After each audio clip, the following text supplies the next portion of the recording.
Hola, bienvenidas y bienvenidos, muy buenos días. Hoy, jueves 25 de marzo, nos acompaña la maestra Astrid Juliet Cuero en la conferencia magistral para hablarnos acerca de los aportes de los feminismos negros y descoloniales al corpus teórico feminista.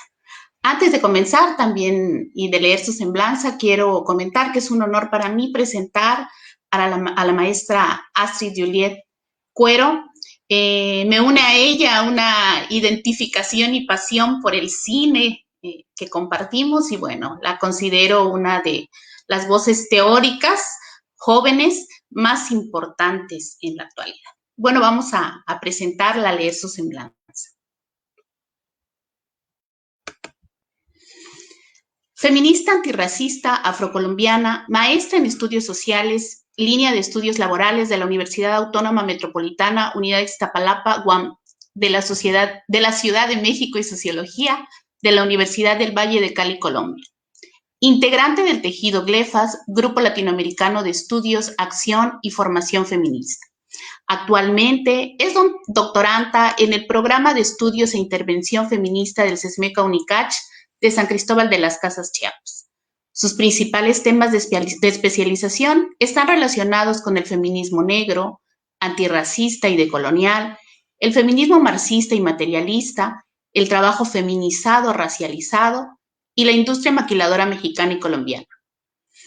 Ha participado de varios proyectos de investigación en Colombia sobre sexualidades y feminidades de mujeres negras, hetero, lesbianas y bisexuales, y sobre los efectos de la discriminación racial en el empleo en las mujeres afrocolombianas residentes en Cali, de los cuales surgieron varias publicaciones. Fue miembro desde el año 2008 hasta el año 2012 del Grupo de Investigación Estudios Étnico-Raciales y del Trabajo en los distintos componentes sociales.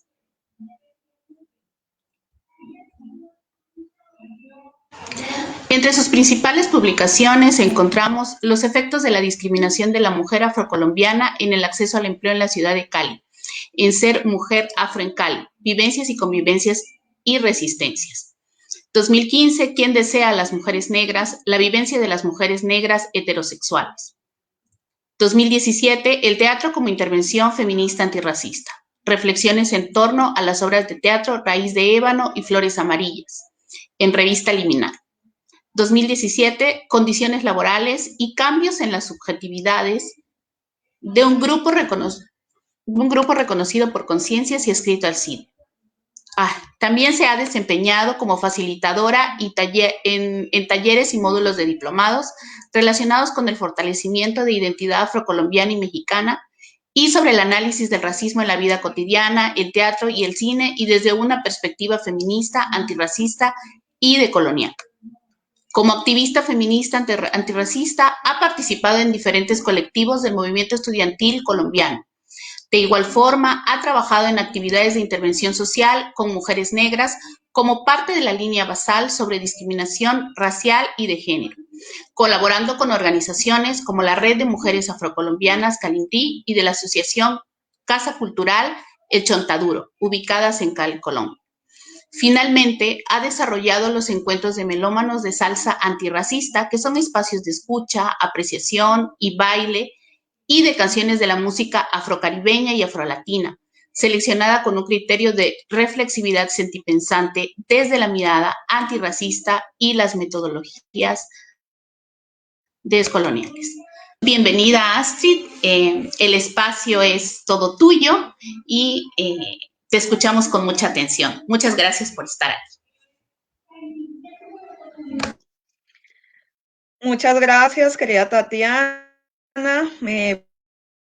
Buen día y bueno, muchas gracias a todo el comité organizador de este tercer Congreso Feminista de Chiapas, que ya he tenido la oportunidad de participar dos anteriores congresos y bueno, ahora en modalidad virtual, pues también me siento, bueno, pues muy contenta de poder participar en esta tercera versión, ya que aparte la pasión por el cine que me une con Tatiana, también nos une un gran amor por Marx.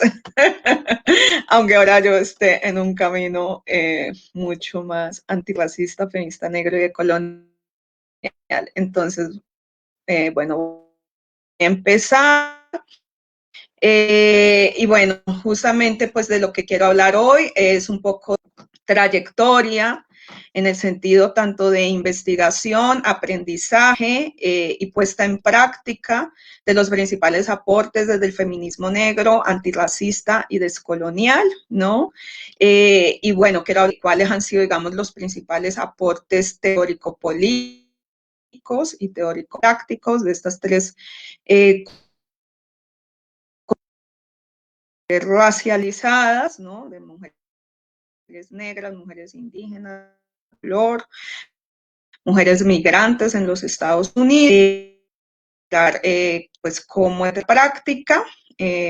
La presentación va a abarcar mucho más, digamos, los aportes teórico-políticos, pero al final también quiero hacer, aunque sea de manera corta y breve, pues algunas, pues sí, señalar algunas cosas de cómo he tratado de llevar esto un poco a la práctica, que obviamente ha tenido que ver pues, con un trasegar por diferentes espacios y en colectivo, tanto desde la academia como principalmente fuera de la academia, ¿no? Y para ello, bueno, voy a compartir una presentación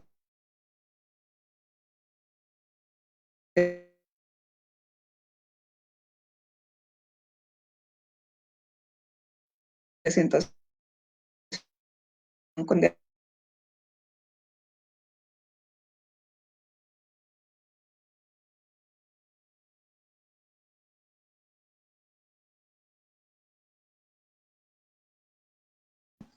Querida Astrid, te entrecortas un poco, igual si cierras cámara para poder escucharte mejor.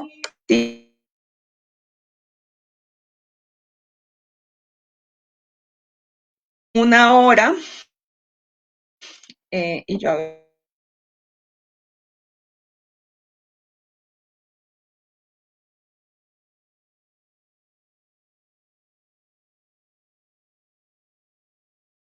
Pues,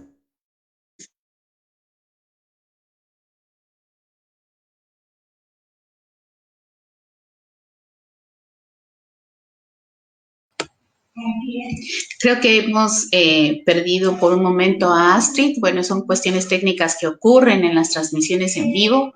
Pedimos una disculpa. Esperamos que pronto pueda volverse a conectar y poder reanudar esta charla tan amena.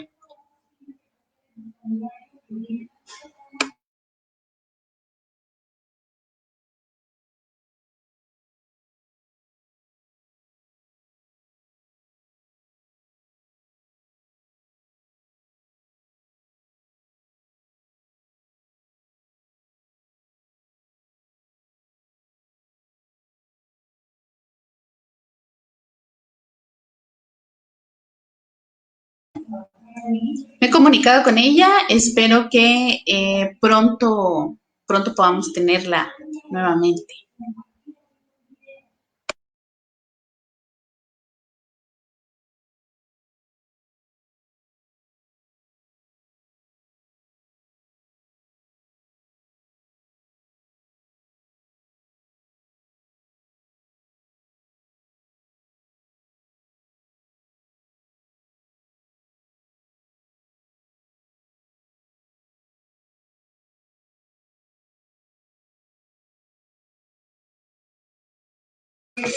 Muy bien, pues los esperamos también y las esperamos también para las actividades de hoy en la tarde.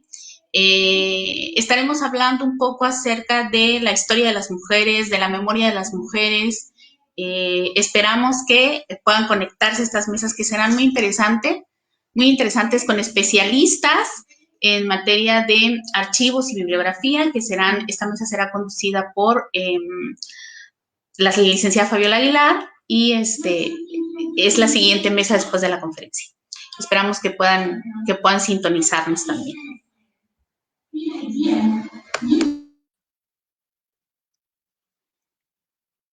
Muy bien, tenemos ya a la maestra Astrid nuevamente con nosotras, y pues estamos ansiosas por escucharte.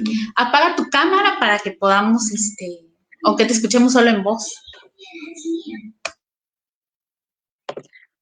Ok, está bien. Bueno, voy a compartir pantalla. Qué pena. No sé, el de internet creo que está un poco lento. Pero bueno, vamos a intentarlo. Si no puedo compartir pantalla, pues bueno, no pasa nada, lo hacemos así. Pero vamos a intentarlo por última vez.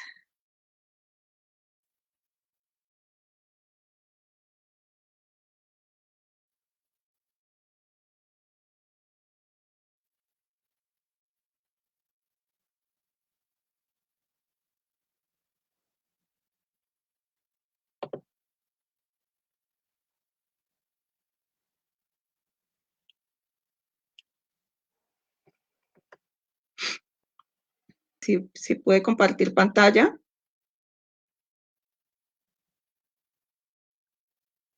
Sí, está cargando. Sí, ya se ve. Ok, bueno.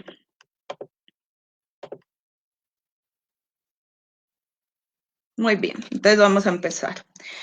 Bueno, entonces como les estaba diciendo, lo que voy a compartir es un poco de mis reflexiones sobre lo que considero que ha sido investigar, accionar desde el feminismo negro antirracista y descolonial, ¿no? Y entonces, bueno, esta reflexión y presentación la voy a articular en dos sentidos. Por un lado, entender qué significa accionar, investigar desde el feminismo negro, antirracista y descolonial, dando cuenta de los fundamentos teórico-políticos, ¿no? Y desde ahí, entonces, ¿qué significaría esto, investigar, accionar?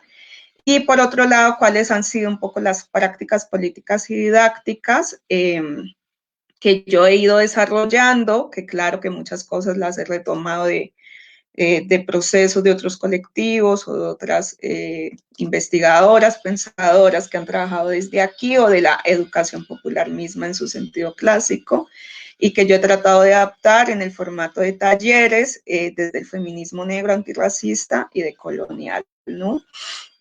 Entonces, lo primero que quiero compartir es, bueno, cuáles han sido esos fundamentos teórico-políticos que han conformado lo que ha sido conocido como pensamiento feminista negro, como pensamiento y práctica política antirracista o feminista antirracista, y como pensamiento y práctica política feminista descolonial, ¿no?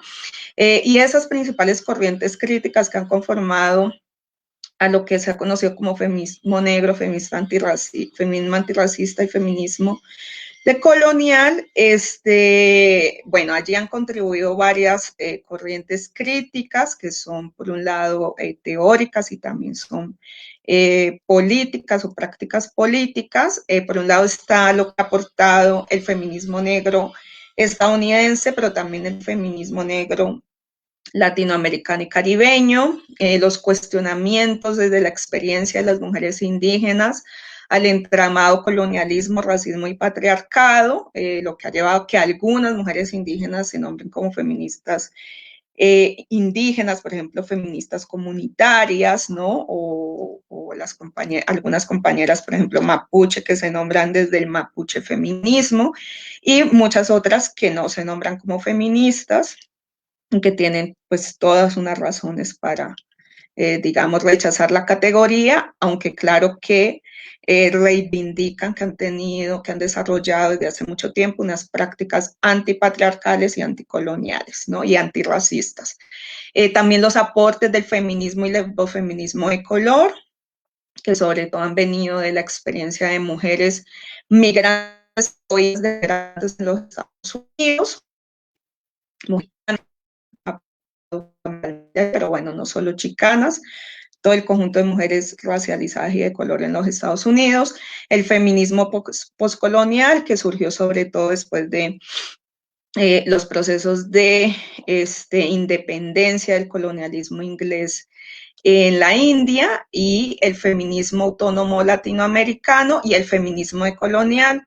Lo que podríamos decir es que el feminismo antirracista y decolonial retoma como de todas estas corrientes, y el feminismo negro tiene como su propio, digamos, camino y origen. De hecho, el feminismo negro ha aportado al feminismo decolonial, y obviamente el feminismo colonial a partir de allí ha dado una impronta desde la experiencia de América Latina. Entonces, para esta presentación, como son muchas corrientes, bueno, quería mencionarlas en honor de hacerle, digamos, justicia, ¿no? A de dónde ha venido como todos los aportes de, sobre todo el feminismo antirracista y descolonial, pero yo me voy a centrar principalmente para efectos de esta conferencia en lo que ha aportado el feminismo negro, principalmente el estadounidense, algunas cosas del latinoamericano y caribeño, y qué es lo que retoma el feminismo colonial y qué es lo propio, digamos, que el feminismo colonial, que ha ido mucho más allá del feminismo negro, ha aportado para entender la experiencia de las mujeres racializadas, ¿no? Sobre todo desde América Latina y el Caribe, ¿no? Entonces, bueno, lo primero que yo querría decir en este recorrido que va a ser un poco del feminismo negro al feminismo decolonial, es que tanto el feminismo negro, el antirracista y el descolonial comparten, digamos, como unos pisos fundamentales, ¿no? Y lo que podríamos decir que comparten estas tres corrientes es que han sido tanto marcos analíticos como plataformas políticas que han permitido comprender la simultaneidad de las opresiones, ¿no? Y entenderlas en un sentido de codependencia, es decir, de que tanto el racismo, el capitalismo o el clasismo, el sexismo, el heterosexismo son sistemas de opresión que funcionan unos articulados con los otros, que no pueden ser entendidos por separados, y que se están reforzando los unos frente a los otros, ¿no? Esto, como lo ha señalado Yudelkis Espinosa, lo que ha implicado es que es necesario cuestionar la interpretación fragmentada de las opresiones, ¿no? ¿Por qué? Porque no solamente esto se trata de una cuestión, digamos, meramente reflexión abstracta teórica, sino que esto también tiene efectos políticos. Si hay una interpretación fragmentada de las opresiones, eso lleva necesariamente una práctica política que lleva a entender o querer privilegiar que es más importante luchar contra un solo sistema de opresión, y que, digamos, las afectaciones que tendrían un grupo de sujetas subalternas serían, digamos, las más importantes, ¿no? Justamente, como vamos a ir viendo, lo que proponen los feminismos negros, antirracistas y descoloniales es que es necesario luchar contra todos los sistemas de opresión en su conjunto, porque no va a ser posible que una mujer negra o racializada o indígena sea libre si las otras mujeres racializadas están en una condición, digamos, de dominación o de subalternidad, ¿no? Entonces, bueno, lo que voy a presentar del feminismo negro va a ser como la parte más sustancial, digamos, de la conferencia. Luego presentaré algunas cosas del feminismo colonial y breves señalamientos a prácticas políticas, ¿no? Pero lo más fuerte va a estar concentrado en el feminismo negro, porque también es de donde yo vengo, desde donde yo inicié, digamos, también mi reflexión, digamos, antipatriarcal, feminista, antirracista, y fue la forma como luego llegaría a conocer el feminismo antirracista, digamos, en sus diversas corrientes, y el feminismo descolonial, ¿no? Entonces, lo que podríamos decir del feminismo negro para intentar definirlo es que el feminismo negro o el pensamiento feminista negro recoge las experiencias de muchas mujeres negras que se configuraron desde los procesos de colonización y esclavitud, los procesos de colonialismo europeo en este territorio nombrado como América, ¿no? Y digamos, ese proceso, digamos, de sistematización y de elaboración teórico-política de las experiencias de esas mujeres negras se desarrolló inicialmente en los Estados Unidos, ¿no? Digamos que las feministas negras estadounidenses en ese sentido han sido pioneras o fueron pioneras en ese proceso de sistematización y elaboración teórico-política de esas experiencias de opresión y resistencia a las mujeres negras. Y luego también se haría este proceso, digamos, de sistematización y elaboración teórico-política en los contextos latinoamericanos y caribeños. Con esto quiero hacer, digamos, una aclaración, porque puede ser esto malentendido o malinterpretado, y es que el que digamos que este proceso de sistematización se hizo o se realizó inicialmente en los Estados Unidos, no quiere decir que fueron las mujeres negras estadounidenses, digamos, las primeras en luchar contra el colonialismo, la esclavitud, el patriarcado, ¿no? Claro que al mismo tiempo que las mujeres negras esclavizadas en los Estados Unidos estaban dando luchas contra la esclavitud o por la abolición de la esclavitud o contra el sexismo, el patriarcado, en fin, claro que en América Latina y el Caribe también las mujeres negras estaban dando esas luchas, ¿no? Y no solo mujeres negras, mujeres indígenas también. Más bien lo que queremos decir es ya el proceso, como le llamo yo, de sistematización y elaboración teórico-política, ¿no? De sistematizar en el sentido de decir, estas experiencias de estas mujeres negras han constituido una genealogía de resistencia. Eso se hizo, digamos, de manera pionera en los Estados Unidos y luego, con mucha influencia, inspiradas por lo que se hizo en los Estados Unidos, también comenzaría a ser realizado acá en el contexto latinoamericano y caribeño, aunque sin duda ya en la, digamos, en la historización de esas prácticas políticas, claro que hubo en diferentes periodos de la historia, sobre todo tal vez en la década de los 70 o en los primeros años del siglo XX, claro que hubo intercambios entre feministas negras o mujeres negras involucradas en movimientos antirracistas en los Estados Unidos y con mujeres latinoamericanas, ¿no? Pero bueno, eso luego podríamos, tal vez en la parte de preguntas y discusión, detallarlo más.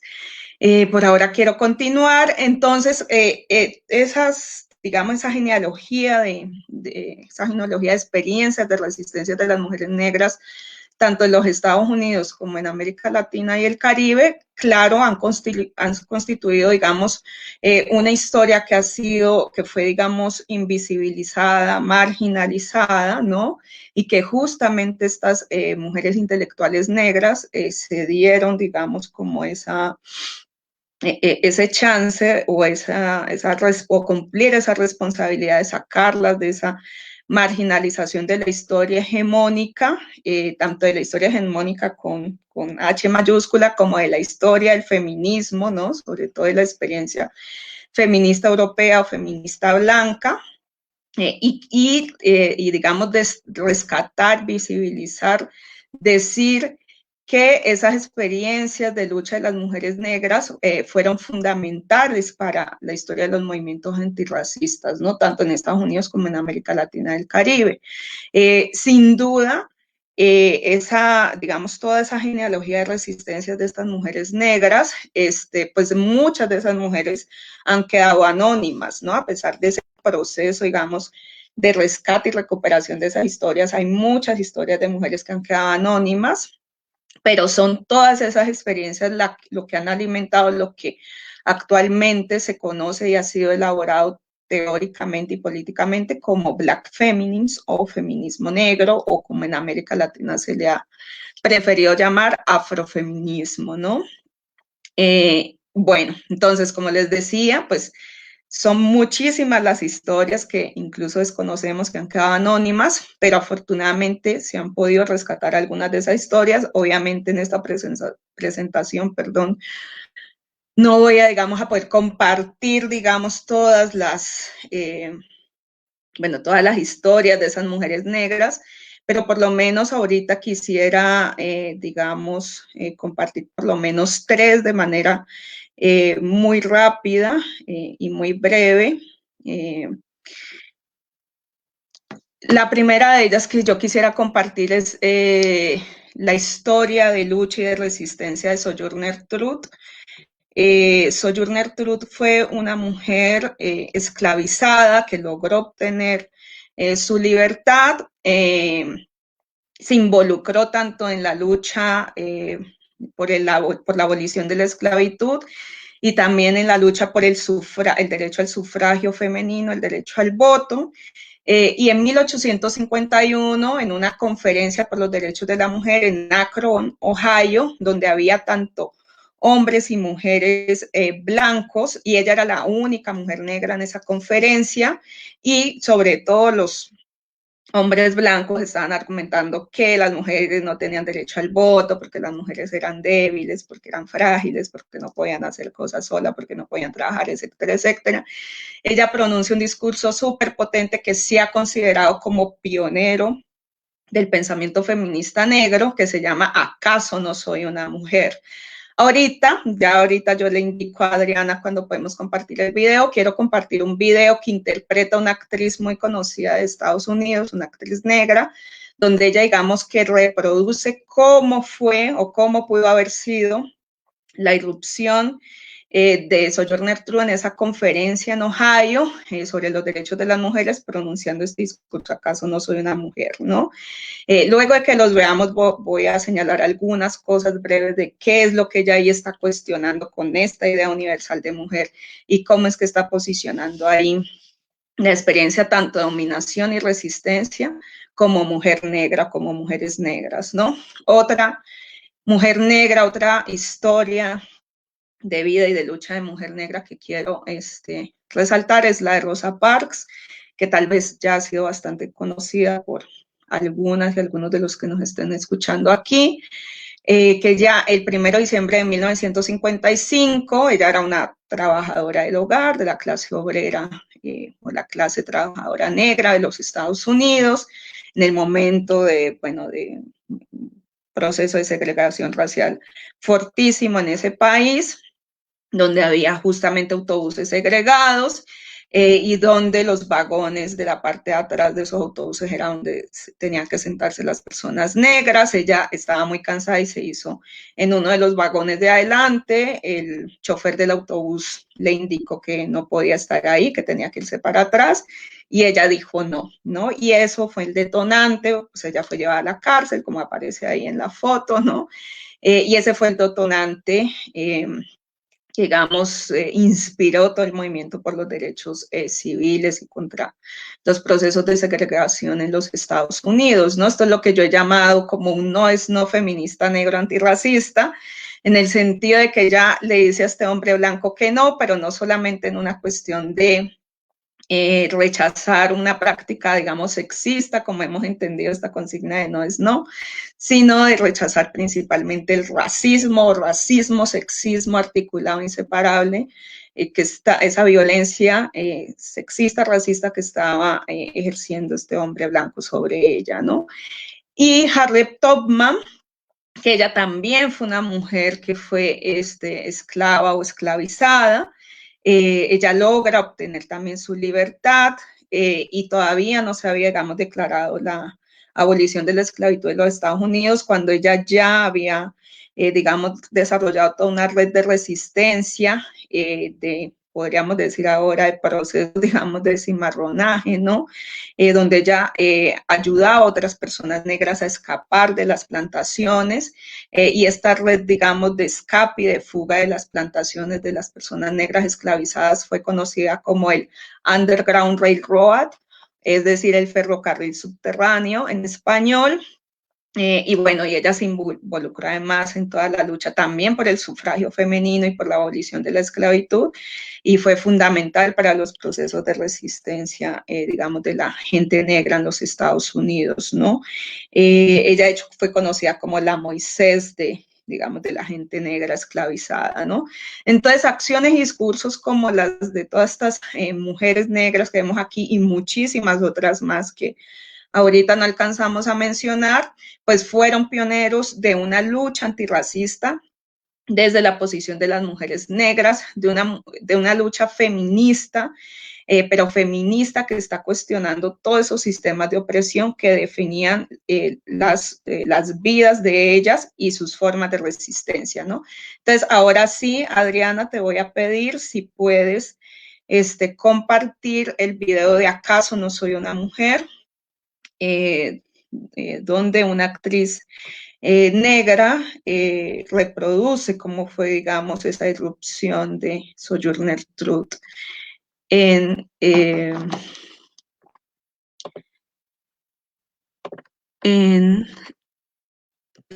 esa conferencia por los derechos de las mujeres en Akron, Ohio. Entonces, ya dejé compartir, tú me dices si ya se puede ver. The black abolitionist Sojourner Truth, who was freed from slavery in 1827, speaks to a gathering of feminists in Akron, Ohio in 1851.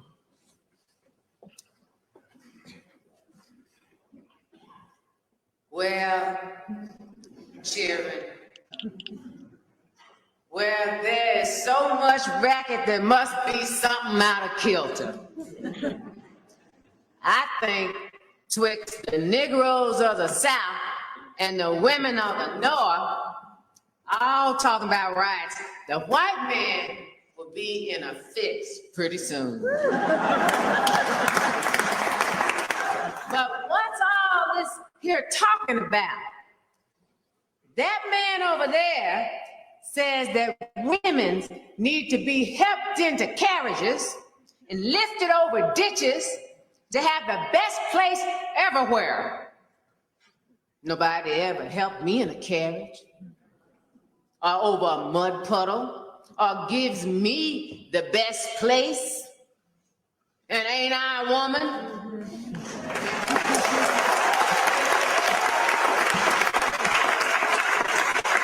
Look at me. Look at my arm. I have plowed and planted. I can work as much. No man can head me. I gathered in the barns. And ain't I a woman?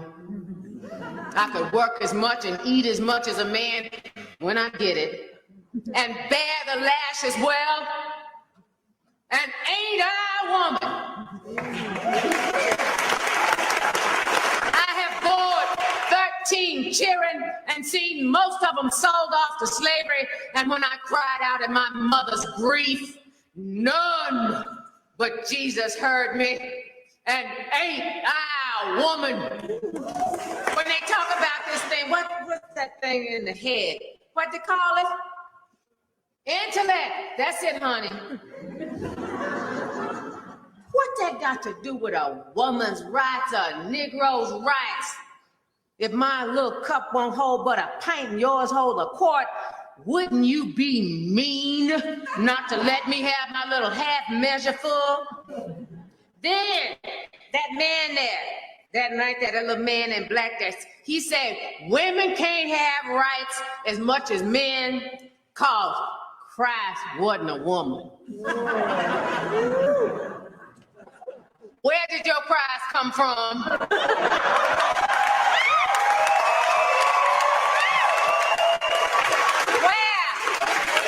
Where did your Christ come from? From God and a woman. Man ain't had nothing to do with it.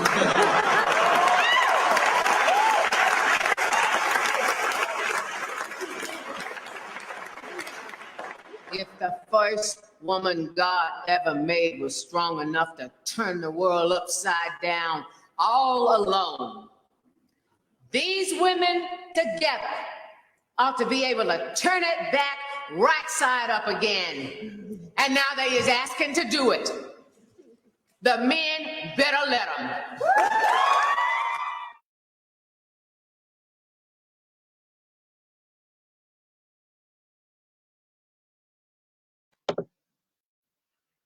Muy bien, bueno, pues ahí ya pudimos ver, ¿no? En qué consistió. Ese es todo el discurso completo, ahí está interpretado por Alfre Woodard, se llama la actriz, que seguramente la han visto en varias películas. Ya,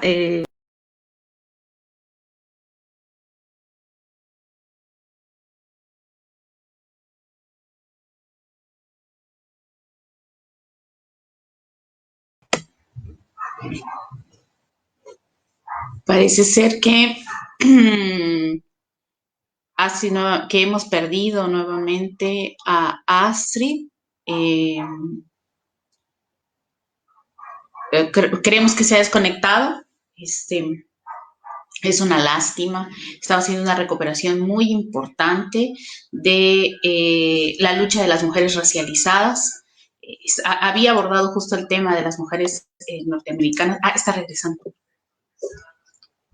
ay, sí, perdón, me caí, Continuamos no sé así. qué pasó. Sí, continuamos. Bueno, como les decía, bueno, ahí queda, ¿no? Muy claro en ese discurso, ¿no?, pronunciado por Sojourner Truth, en qué consistía o en qué ha consistido, digamos, la lucha negras, ¿no?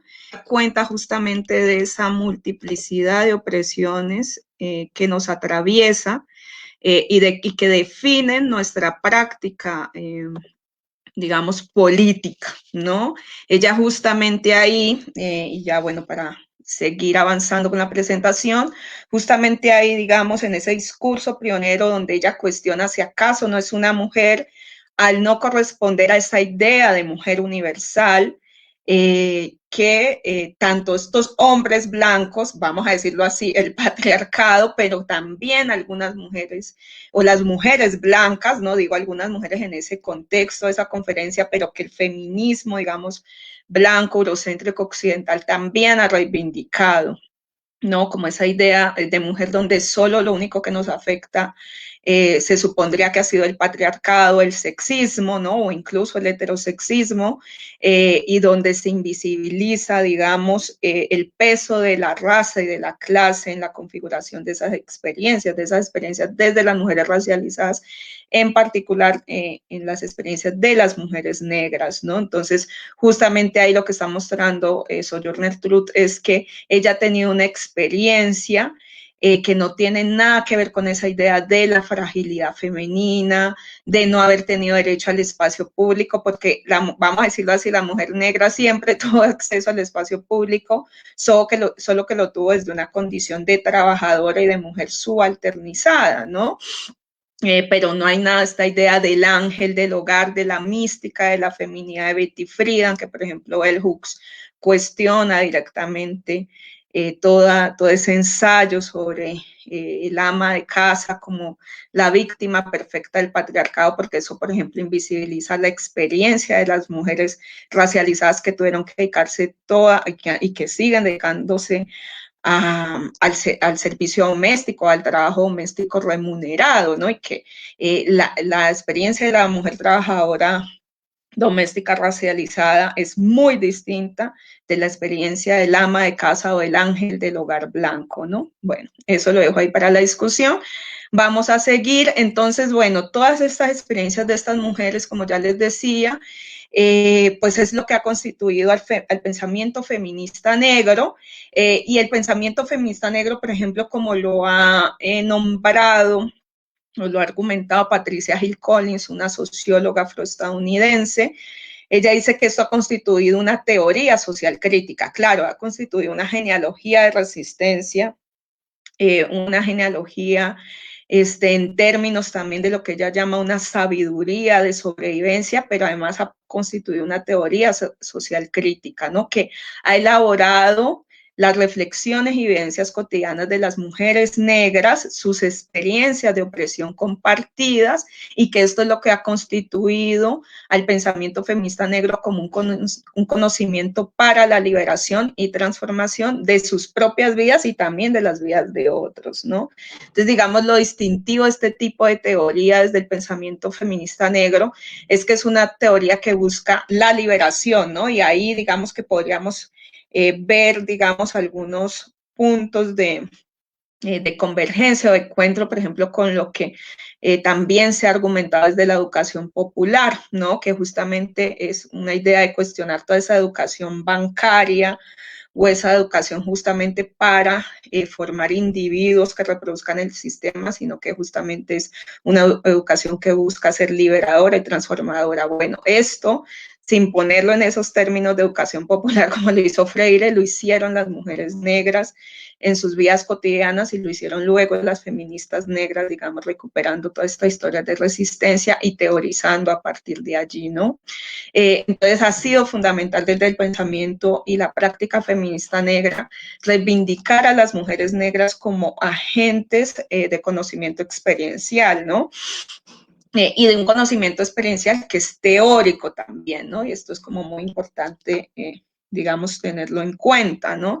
Entonces, en estas múltiples historias de luchas de mujeres, pues no solamente están mujeres como Sojourner Truth, como Rosa Parks, como Harriet Tubman, como Ida B. Wells, como diferentes colectivos de mujeres como la colectiva del Río Combahee, sino que también las cantantes de blues. Hace poco salió esta película donde protagoniza Viola Davis, ¿no? Sobre Ma Rainey.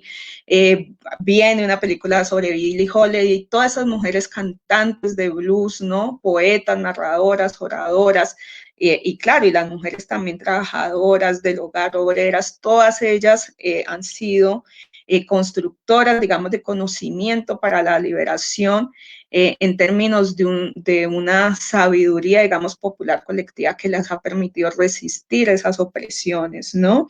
Y es así como ellas han podido revelar esa matriz de dominación, dando cuenta de su capacidad de agencia y asumir responsabilidad por esos procesos de transformación, ¿no? Ahora lo que me gustaría es mostrar, bueno, vamos a ver si tengo tiempo, si me da la vida, pero me gustaría mostrar algunas de esas principales, digamos, teorizaciones que se han hecho desde el pensamiento feminista negro, que han aportado las feministas negras o las intelectuales negras, ¿no? Tal vez una de las más conocidas ha sido la interseccionalidad de opresiones, que justamente ha servido para mostrar esas opresiones múltiples que atraviesan y definen las experiencias de las mujeres negras, pero que de hecho esto ha sido, digamos, ampliado, la experiencia de las mujeres racializadas y mujeres de color, como se las ha nombrado en Estados Unidos, ¿no? Este fue un término acuñado en 1989 por Kimberly Crenshaw, una abogada feminista negra, que ya, digamos, desde esa perspectiva jurídica, queriendo entender la experiencia de discriminación de una mujer negra en una empresa, una fábrica de General Motors, trata, digamos, de dar cuenta cómo ahí lo que está definido, o sea, cómo no se puede entender solo como una violencia de género, una violencia sexista, sino que justamente lo que está definiendo esa experiencia de discriminación de esa mujer negra es el cruce de violencias que son de raza o violencia racista y violencia de género, ¿no? Y esto, claro, ha sido un concepto que, digamos, luego fue apropiado por diversas instituciones, organismos gubernamentales, ONGs, y que ha tenido como un gran potencial, pues, para diseñar políticas, digamos, diferenciales, ¿no? Que den cuenta de la discriminación racial, étnica, lo cual, digamos, consideramos que ha sido importante. Sin embargo, bueno, yo también nombro, y obviamente esto lo nombro basándome en autoras también feministas negras que han hecho crítica a los límites del concepto de interseccionalidad, como por ejemplo Patricia Hill Collins, que digamos que ha nombrado como ese enfoque hegemónico, digamos, de la interseccionalidad ha derivado en entenderlo como si se tratara de una sumatoria de opresiones y una jerarquización entre las propias oprimidas, es decir, entre las propias mujeres racializadas o entre las propias mujeres negras, ¿no? Lo cual, digamos, pues en términos políticos también implica algunos peligros, porque digamos, decir que habría una experiencia de dominación o opresión de una mujer negra más legítima que la otra, o más, o, sí, digamos, o más degradada, por decirlo así, pues lleva justamente a no tener en cuenta que, como lo ha denominado Mara Viveros, lo que es interseccional es la experiencia misma de dominación, ¿no? Entonces no se trata solo de ver cuál es el sujeto que ocupa el lugar más bajo, sino de entender cómo a cada una de esas mujeres negras ese entrecruzamiento de opresiones ha afectado su vida y ha definido las limitaciones y violencias, pero también da lugar a posibilidades de resistencia, ¿no? Esto podríamos ampliarlo luego. De todas maneras, bueno, justamente también en la cuestión de la interseccionalidad muchas veces se oculta justamente ese origen en los aportes del feminismo negro y de color, y no es que este concepto no pueda, digamos, ser usado por otros grupos que tal vez no tienen una marca de raza o digamos, no pues, tienen ciertos privilegios de blanquitud, digámoslo así, pero la cuestión es, digamos, tener en cuenta, reconocer y respetar esa genealogía que viene del feminismo negro, ¿no? Y justamente la matriz de dominación que ha sido aportada por Patricia Hill Collins, que también, digamos que también comparte con la interseccionalidad esta cuestión de entender esa multiplicidad de opresiones que atraviesan las vidas de las mujeres negras, de las mujeres racializadas, pero justamente la matriz de la dominación es una reacción y es una crítica a la interseccionalidad, porque señala Patricia Hill Collins que en sí misma la interseccionalidad está implicando como funcionar con un pensamiento categorial, es decir, entender a esos sistemas de dominación como variables que pueden ser separadas y que funcionarían por separado, y además bueno, de tener esta idea fragmentada, estaría, digamos, siempre basada en lo que ella llama un modelo aditivo, es decir, un modelo de sumatoria, ¿no? Y ella dice que funcionar con estos modelos aditivos y esta idea de sumatoria es estar reproduciendo el pensamiento dicotómico, masculinista eurocéntrico, ¿no? Entonces ella dice que no se trata de entender la dominación como variable, sino como sistemas de opresión que forman parte de una estructura global de dominación y que en ese sentido son históricas, ¿no? Porque cuando se entiende como variable, pareciera que los sistemas de dominación han aparecido en el momento, no tienen esa condición histórica anclada justamente en los procesos de colonialismo, de esclavización, de formación del capitalismo, del patriarcado, ¿no? Y además que, digamos, desde esa visión clásica, digamos, de la interseccionalidad, la relación, digamos, privilegio-dominación se entiende justamente en un sentido dicotómico y se pierde, digamos, de vista que tanto el privilegio como la dominación tienen, por un lado, una dimensión estructural, pero también tienen una dimensión contextual y también están imbricados, ¿no? Entonces, las experiencias justamente de dominación no son homogéneas y la experiencia, digamos, de vivencia del privilegio tampoco es homogénea, ¿no? Esto sin negar que, claro, que hay dimensiones de acumulación en términos, por ejemplo, del privilegio, ¿no? Y que, bueno, no va a ser lo mismo ser un Rockefeller, Carlos Slim, a alguien blanco de clase media, digámoslo así, ¿no? O una mujer negra de clase media. Entonces, sin negar esos monopolios, digamos, de acumulación de poder, pues sí, tanto el privilegio como la dominación no se viven de manera homogénea, ¿no?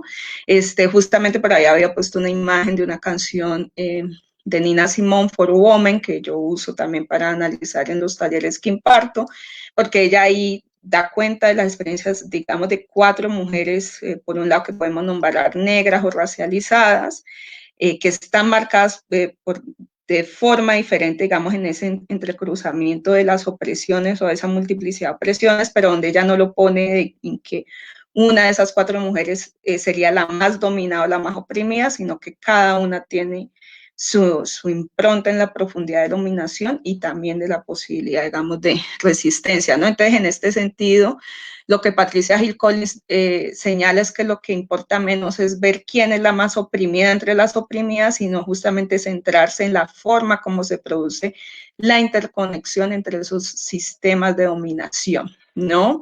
Y que justamente la forma como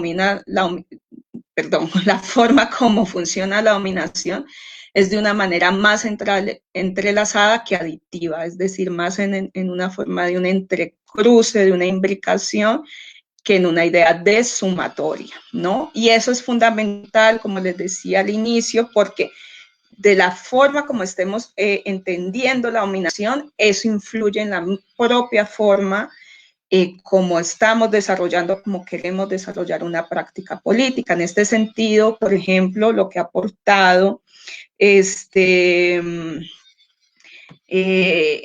la colectiva del Río Combahee en los 70 con su declaración feminista negra, y que ellas hablan más de un eslabonamiento de opresiones, ellas justamente van un poco en esta misma línea de Patricia Hill Collins, aunque ellas formularon esto muchísimo antes que Patricia Hill Collins.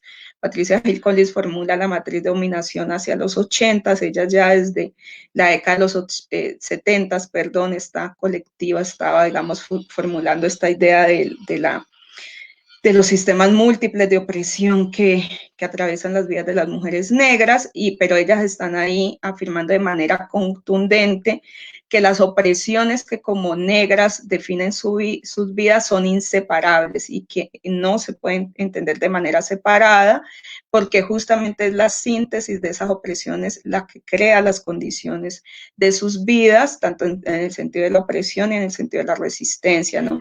Ellas, por ejemplo, justamente van a señalar, digamos, como los límites de los diferentes movimientos en los que ellas militaron, el movimiento feminista blanco, la desilusión con la izquierda masculina, con el propio movimiento negro, movimiento antirracista, integrado por hombres y mujeres negras, porque justamente en cada uno de esos movimientos, pues no se tiene en cuenta esa integralidad de la dominación que están viendo las mujeres negras, porque el movimiento feminista le interesan las mujeres en ese sentido universal general, pero sin dar cuenta del peso de la raza y de la clase.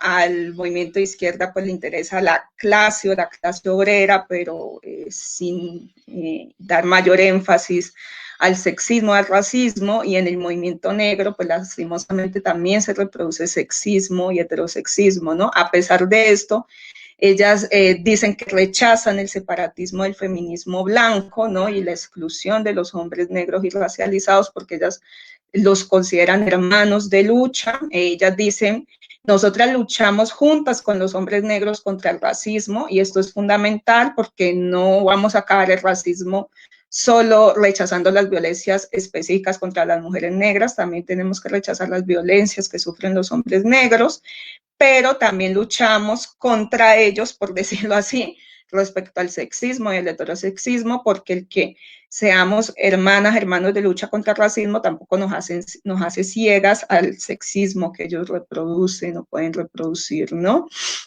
Entonces, lo que podríamos resumir que digamos consiste esta política feminista negra es en que al dar cuenta de cómo las mujeres negras están atravesadas por todos esos sistemas de opresión, eso significa que para poder liberarse como mujeres negras, habría que luchar contra todos los sistemas de opresión, y luchar contra todos los sistemas de opresión exigiría que toda la gente tendría que ser libre, es decir, luchar por la libertad de las mujeres negras implica luchar por la libertad de toda la gente, ¿no? Y esto es algo que todas las feministas negras, por lo menos a las que yo escribo, desde Angela Davis, Gina Dane, Patricia Hill Collins, Audre Lorde, siempre están digamos, señalando, justamente Dorilor señala, no hay jerarquía de la opresión, o no debería haber jerarquía en la opresión, ¿no? En términos de una lucha política. Porque lo que necesitamos es la libertad de todo el conjunto de la gente, y obviamente eso, para tener la libertad de todo el conjunto de la gente, implica centrarse en aquellos que están sufriendo todas las dimensiones de la opresión, como es el caso de las mujeres negras, pero que podríamos agregar a otras mujeres racializadas. Ok, ya, ok. Gracias, Tati. Ahí voy, ya casi, me estoy apurando. Entonces, y quería señalar como otra forma en la cual también ha sido, digamos, elaborada el entendimiento de esa multiplicidad de los sistemas de opresión que atraviesan las vidas de las mujeres negras, que tal vez ha sido un aporte más desde una feminista negra caribeña, Ochik Uriel, que ha sido la idea de la imbricación de opresiones, ¿no? Y que esto justamente ha sido también fuerte dentro de lo que se ha denominado el feminismo antirracista, y es dar cuenta de esa articulación inseparable entre el sexo, la sexualidad, la raza y la clase, ¿no? Justamente como lo ha desarrollado Ochik Uriel, que digamos tal vez ella lo inició justamente pensando en el esencialismo que estaba definiendo la política de identidades de las mujeres negras caribeñas por allá en la década de los finales de la década de los 80, principios de los 90, y que claro, todavía hay mucho de eso, pero bueno, en ese momento inicial ella lo formuló. Entonces justamente digamos, una lucha planteada desde la imbricación de opresiones, ¿no? Desde esa inseparabilidad entre estos diferentes sistemas de opresión, implica que habría que superar esa política de identidad esencialista, ¿no? Y de no solo quedarse en esta cuestión del reconocimiento cultural. Esto no quiere decir que muchas veces cuando iniciamos en ese proceso de cuestionamiento de, por ejemplo, el racismo en nuestras vidas, pues sí, es como innegable llegar a esta cuestión de la identidad, ¿no? Y eso en muchos sentidos nos sirve en términos de nuestra autoestima, pero si queremos realmente, digamos, combatir o desestructurar esos sistemas de opresión, la política de identidad, digamos, que es insuficiente, ¿no?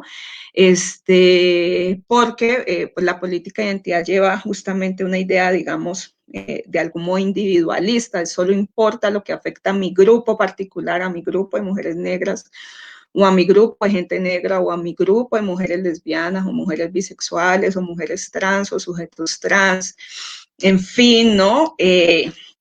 Y dejamos por fuera que justamente no solo somos mujeres negras de manera aislada, sino que somos mujeres negras que estamos en articulación de una vivencia de sexualidad, de una vivencia de clase, o sea, que estamos cruzadas todo el tiempo por todas esas opresiones, ¿no?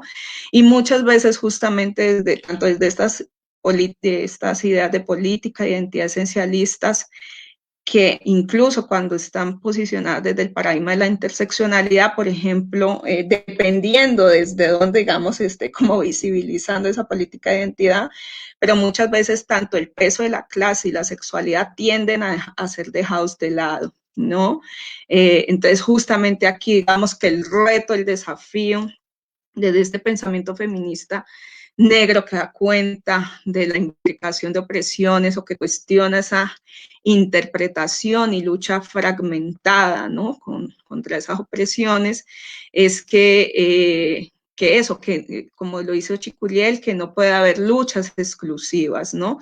Que la lucha indígena no le pertenece solo a la gente indígena, que la lucha afro no le pertenece solo al movimiento afro, o que la lucha feminista no le pertenece solo a las mujeres feministas o a las llamadas, entre comillas, mujeres cis, ¿no?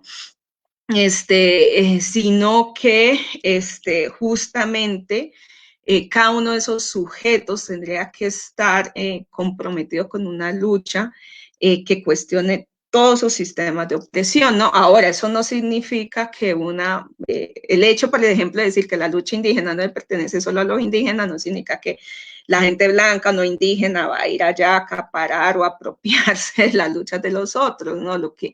O sea, sin duda, claro que por eso ahí hay una cuestión del peso de la subjetividad y de cierta forma de identidad, donde claro que sin duda quienes van a estar, digamos, al frente, pues sí, dando cuenta de sus opresiones y de sus luchas, van a ser quienes están encarnando esa identidad que viene además por un proceso de dominación, ¿no?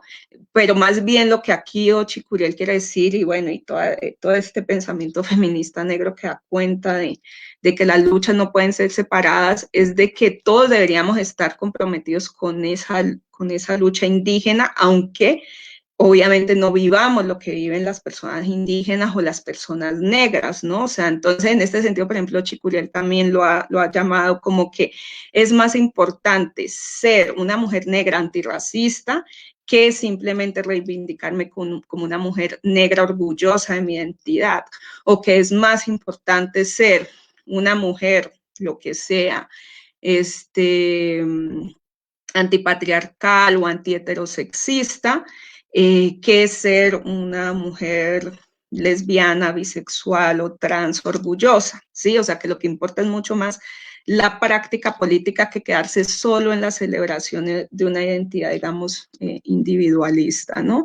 Y bueno, lo que habría ahí, digamos, de continuidad entre el feminismo negro y colonial, ya para irme acercando al cierre, es que digamos, el feminismo decolonial, como ya les decía, retoma mucho estos aportes críticos que ha hecho el feminismo negro y otras experiencias, otros cuestionamientos críticos, ¿no? A ese entramado de opresiones, como les decía, desde las mujeres indígenas, las mujeres de color, migrantes, etcétera, etcétera.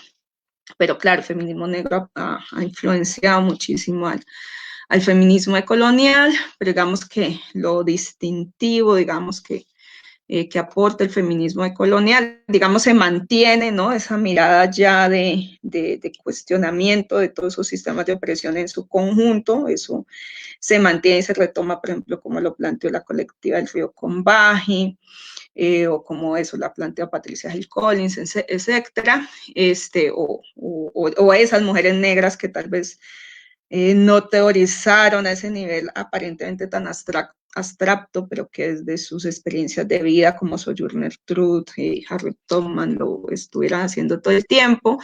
Se retoma eso, pero acá lo que interesa en el feminismo decolonial es dar cuenta, digamos, de el peso de esa herida colonial, ¿no? Para las experiencias de las mujeres racializadas, es decir, desde el contexto latinoamericano y caribeño, ¿no? Que sea como sea ese proceso de colonialismo, por ejemplo, español o portugués, ¿no? Para el caso de Brasil, pues digamos que sí tuvo unas connotaciones diferentes, por ejemplo, la forma del colonialismo inglés en los Estados Unidos, ¿no? Y aunque hay muchas cosas que compartimos, pues justamente eso dio lugar a un modelo de relaciones raciales con unos matices distintos, ¿no? Justamente en Estados Unidos ha estado mucho, pues ya sabemos, esta cuestión justamente de la segregación, de esta idea de la gota de sangre, ¿no? Del colorismo.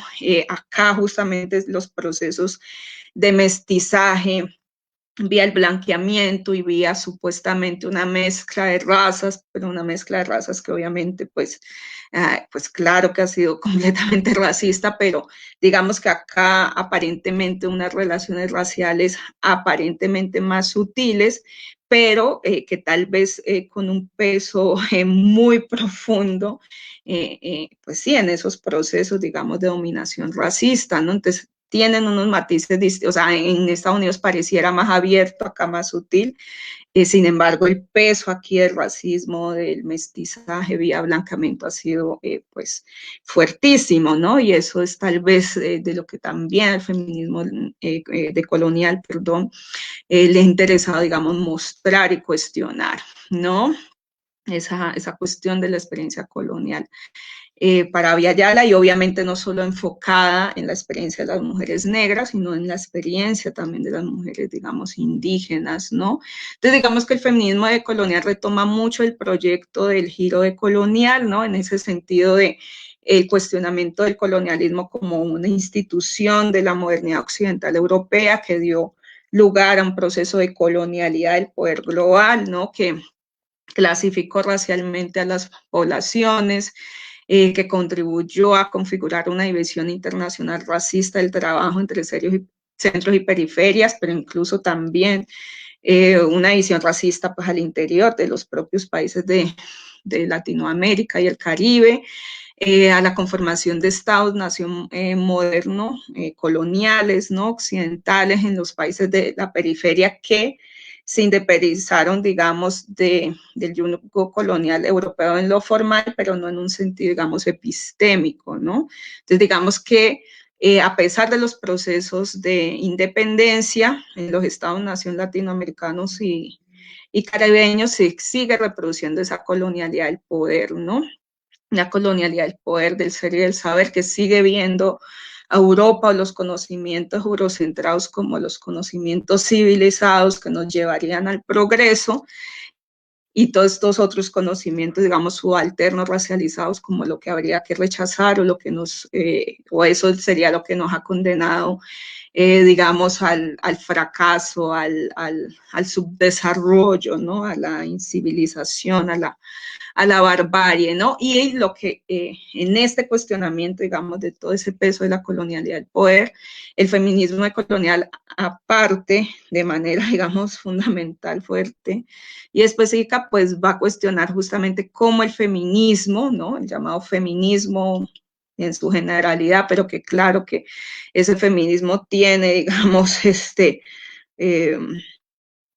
un lugar de enunciación, ¿no? Que es justamente desde la experiencia de las mujeres con privilegios, de clase, de raza, de mujeres blancas, burguesas, etcétera.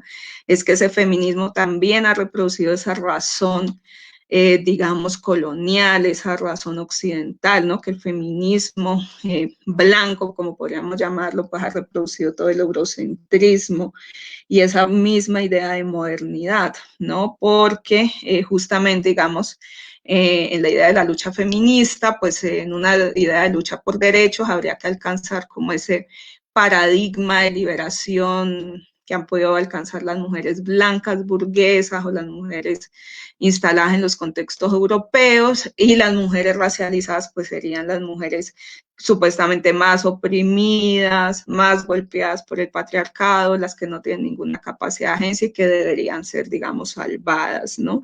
Y esto tiene que ver justamente con el peso todavía de los procesos de colonización vía el racismo y con lo que María Lugones, feminista decolonial argentina, llamó como el sistema moderno colonial de género, ¿no? Donde ella va a mostrar que el colonialismo justamente crea, digamos, va creando las condiciones para esta división de género, pero una división de género que no implica solo una jerarquía entre hombres y mujeres, es decir, en cuanto al sexo, al género, sino que es esa división o esa jerarquía de género en términos modernos coloniales también implica una jerarquía entre lo humano y lo no humano, es decir, en ese sentido, los que podríamos llamar como mujeres y hombres racializados no fueron considerados como parte del orden de lo humano, ¿no? Sino que fueron considerados como no humanos. En ese sentido, el género fue asignado, digamos, principalmente para mujeres, para hombres y mujeres blancos, y los racializados pues fuimos considerados como no bestias, ¿no? Y aunque luego el proceso de colonialismo, obviamente, pues el racismo se ha transformado, aparentemente las mujeres negras o racializadas, según podríamos decir que se nos ha ido generizando, en el fondo no alcanzamos a llegar como a cumplir con ese estatus, digamos, de humanidad, ¿no? Y justamente al mostrar que el género fue creado durante los procesos de colonización, María Lugones se basa en Oyoronke Oyewumi, una intelectual nigeriana, que ella justamente muestra que, por ejemplo, en algunas sociedades africanas, por ejemplo, en la sociedad yoruba, el género no era un principio de organización social antes del proceso, digamos, de colonización europea, ¿no? Y esto, digamos, tiene que ver un poco con lo que también Aura Cumes ha señalado para el caso de las mujeres indígenas, que ya estuvo aquí en este tercer congreso feminista ayer con una también conferencia magistral, ¿no? Entonces, bueno, ya voy a ir terminando, entonces, El feminismo decolonial básicamente, pues sí, también cuestiona esta mirada no fragmentada de las opresiones, porque eso implicaría una lucha fragmentada que no va a permitir obviamente la liberación de las mujeres racializadas o las mujeres que están en una menor condición de privilegio, ¿no? O en una mayor condición de opresión, pero ni siquiera una liberación pues para todo el conjunto de la gente, ¿no? Que estamos inscritas en estos sistemas de dominación múltiple, ¿no? Digamos, da cuenta de que ese progreso y liberación de las mujeres blancas y burguesas ha estado basado en la explotación de las mujeres racializadas, y por eso es que no podemos entender la dominación de una manera fragmentada, porque el privilegio del que gozan unas está intrínsecamente unido a la condición de dominación de las racializadas y empobrecidas, ¿no?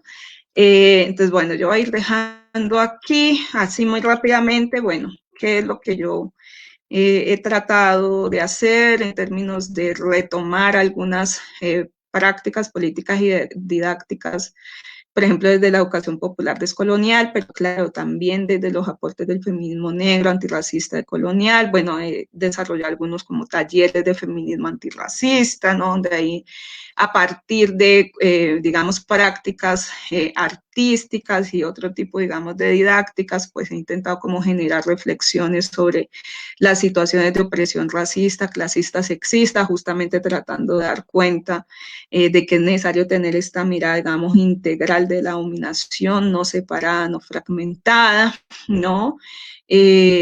Yo empecé justamente con Kinalan Setik, fue como la primera vez que puse en práctica un taller que luego que he seguido desarrollando y luego también he derivado como en otras estructuras de taller, digámoslo así, que yo he nombrado como el racismo en carne viva, reflexiones desde el feminismo antirracista, justamente para dar cuenta de esas jerarquías de raza en torno a ese supuesto sujeto universal mujeres, ¿no? De raza y clase, para dar cuenta de la mirada interseccional y desde las opresiones múltiples, para cuestionar las prácticas racistas que reproducimos cotidianamente y para reflexionar en qué podría consistir un posicionamiento y una práctica feminista, digamos, antirracista, ¿no? En estos talleres, pues, he desarrollado análisis de imágenes con representaciones racistas y sexistas, lectura de poemas escritos por feministas negras, feministas racializadas, mujeres racializadas, análisis de canciones, sobre todo de salsa o de mujeres negras o racializadas, como la canción For Women de Nina Simone, creación de collage antirracistas, algunos ejercicios de escritura autobiográfica, de autoetnografía, el cine también, ahí en la pasión que tenemos con la Tatiana también desde el cine, trata, digamos, de tener esa crítica al lenguaje cinematográfico desde el feminismo antirracista decolonial y también de mostrar películas que para mí dan cuenta o tal vez explican de mejor manera que leyéndose cualquiera de estas análisis teóricos más elaborados, pues que dan cuenta de esa imbricación de opresiones, ¿no? Y bueno, esto, por ejemplo, ese trabajo que venía haciendo desde el cine, ha quedado reflejado, por ejemplo, en un artículo que publiqué hace poco, que coordina la doctora María Teresa Garzón, el fallecido Efraín Asensio y Martín de la Cruz, el artículo le llama Roma, de la nostalgia y la empatía política con la situación de las trabajadoras del hogar indígenas, una crítica a la película Roma de Alfonso Cuarón, y que está en el libro Netflix, una pantalla que te saca aquí. Y bueno, estos talleres los inicié en Chiapas, en San Cristóbal de las Casas, cuando viví allí por efectos del doctorado que hice ahí, en diferentes espacios, algunos con mujeres indígenas, otros con mujeres, pues, blanco-mestizas, negras, en fin.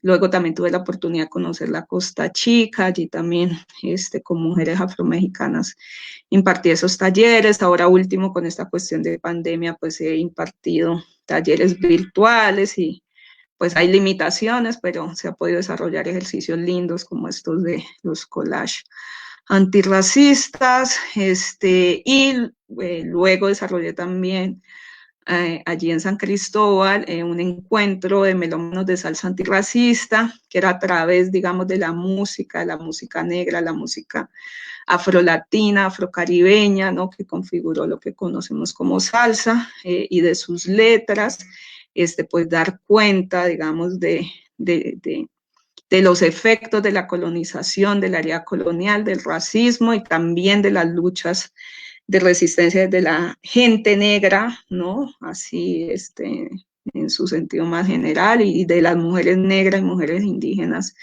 digamos, en particular, ¿no? Y bueno, ahí lo dejaría. No sé si hay tiempo luego para preguntas o comentarios, pero bueno, cualquier duda, pues sí, trataremos de resolver. Muchas gracias por la escucha, la atención. Mil disculpas por los problemas técnicos, pero... Ay, creo que volvió. Ah, no, ya. Pensé que te habías vuelto a ir. Muchas gracias, Astrid, por este recorrido que hiciste y la presentación, tus reflexiones, tu claridad política, siempre iluminadora. Tienes muchísimas felicitaciones, comentarios. Hay una pregunta, voy a leerla. Esperamos que sea breve, que puedas responder de manera breve. Están ya esperando las otras ponentes de las siguientes mesas. Tienes felicitaciones de Valeria Angola, Quindalan Cetic, Tere Garzón, Carla Somoza. Y Mario Mireles pregunta, ¿por qué no se pueden aplicar las políticas de igualdad en las comunidades donde habitan las mujeres de color? Ya para cerrar con eso.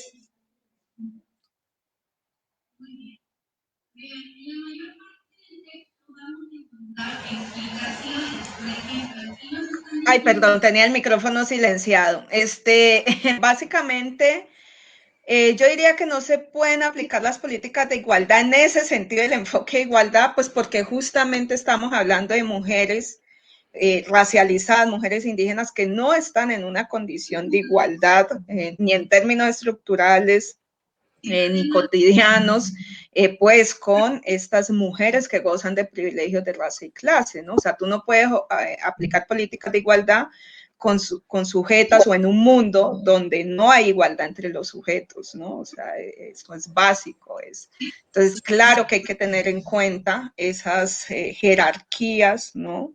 De opresión en términos de raza y clase en las que están inscritas estas mujeres racializadas, pero no solamente, y ahí ya esa es una salvedad que quiero hacer, no solamente para aplicar políticas diferenciales, como se le ha llamado, por ejemplo, en una idea de interseccionalidad, porque muchas veces esas políticas diferenciales también terminan un poco como victimizando y revictimizando a esas sujetas. O sea, yo creo que lo que hay que tener en cuenta es que efectivamente no están en condición de igualdad porque están en una condición de opresión, porque están en una condición de un lugar subalterno en términos de una jerarquía de opresiones que efectivamente sí existe, pero que tiene que asumir, políticas lo que tendrían que asumir es que estas mujeres tienen una capacidad de agencia y que teniendo en cuenta ese lugar, digamos, subalterno, lo que hay, no basta con llevarle ayudas a ellas, sino estamos desestructurando justamente la dimensión amplia estructural de la dominación, ¿sí? O sea, no basta con que yo tenga políticas diferenciales si al final en términos del sistema siguen funcionando esas desigualdades, ¿no? Obviamente entiendo que para paliar un poco ciertas...